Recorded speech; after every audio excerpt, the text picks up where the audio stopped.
Mas Pati tinuding jatining alam.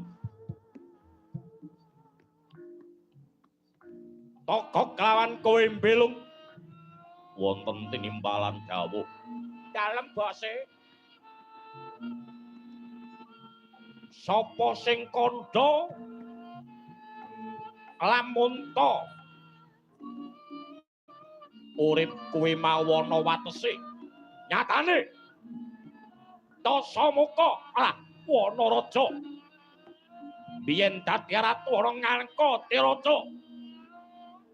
najan aku ora bisa krikat kanthi jasad ning aku isih bisa makarti merga sanga sekti kadigdayane Dasamuka Gudayatma malah dina semengko aku iso ngerup marang sagunging para sukma tak ingerke blate tak inger panembahe satemah dadi wadya palanik Dasamuka ya Gudayatma lamun to jagat iki isih ana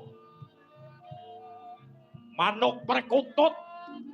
wit serut Dasamuka isih urip bakal nggodha marang manungsa kang tipis imane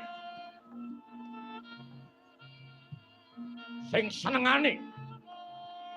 nglarani marang atine bojone ing kono bakal tak godha mula kang saka kuwi sing ora ngarik marang jagat ora ana liya kajaba ya wamung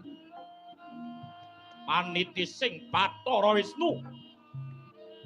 Rama Wijaya sing ora ngarik marang jagating Dasamuka kira semengko bakal bal sasra wirang